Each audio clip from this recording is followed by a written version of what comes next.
tube lights are very common, right? And you see them in music videos, you see them in movies, in television shows. You see them in different types of photography now, right? But tube lights are very, very handy, very, very versatile. And the reason why is because most of the time you can get them into fixtures where you normally would already have lights. You can get them into really tight spaces without having to worry about clunky wires and things like that. And so what I learned from the spot that I did last year with the tube lights is that, one, they're bright enough if you're using them in low light situations, right? They add enough of an ambient, they add enough of a kick, they add enough of somewhat of a key light, again, like in the silhouette version, where you get full color out, where you get a full range of colors to use, you get a full range of intensity to use.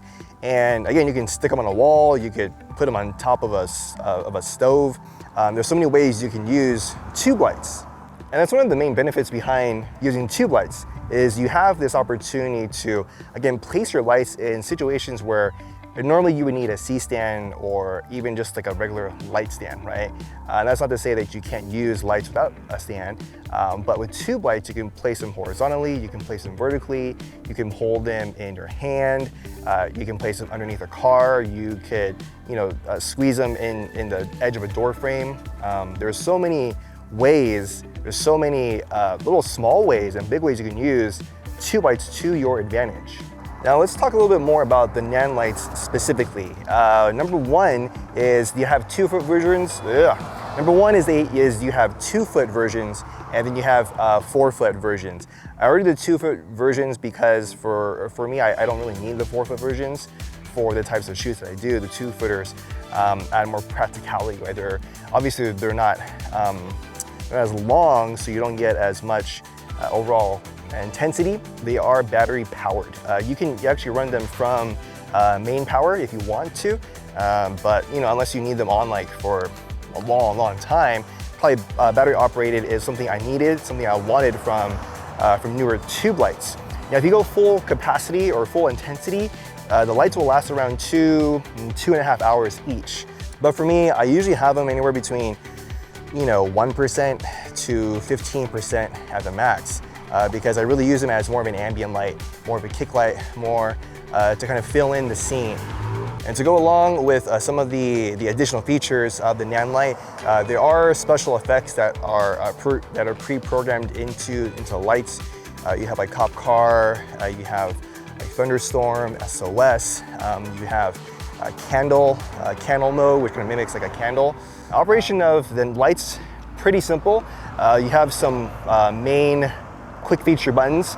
So you have like a menu button, you have your CCT button, your HSI button, so on and so forth, right? To kind of get you quick access to different features of the lights. And then to adjust settings, you have 2 knobs on the side of the Nanlite, right? So say for instance, if you're in HSI mode, if you turn one of the knobs, that gets you from the hue setting to the saturation setting, and then to the intensity setting. Now, as far as the price goes for these lights, you can buy them individually, or you can buy them in a pair, which is what I did. So a pair of the 2-footers, the 15Cs cost $549. Now compare that to other brands. They can be either the same price or a little bit less expensive. But for $549, you figure the versatility of the lights, having an HSI mode, having them battery operated, having the ability to clamp them onto like a C-stand or even just a sturdy light stand. You have so many options when it comes to using these lights and tube lights in general. And say if you need some lights to a remote location, like going up a hill or going up a trail, something like that. The lights are light enough for you to carry in your hands or put on your backpack. Now overall, tube lights are meant for specific uses, right? They're not going to replace your tungsten Fresnels, they're not going to replace your 4Ks, they're not going to replace your 120D, right? Any kind of larger fixture that's going to be like larger source lights, right? These can be put together in a very creative way to create an ambient, an environment, an atmosphere of lights. They can be used as edge lights, rim lights, right? Where you don't have any lights you can just rig up. That's your tube lights. That's where lights like the Nanlite come in very, very handy. But to close this video out, if you have any questions, you have any comments on the Nanlites specifically, leave a comment down below, send me a DM. I'll be more than happy to answer any questions based upon my own experience with the lights. If you liked the video, leave a thumbs up. I'd appreciate it. Subscribe to my YouTube channel as always, just so you're notified of new content coming out. And remember, friends, every day you have an opportunity to create your experience and to write and tell your own story. My name is David Lee, and I will catch you guys in the next video.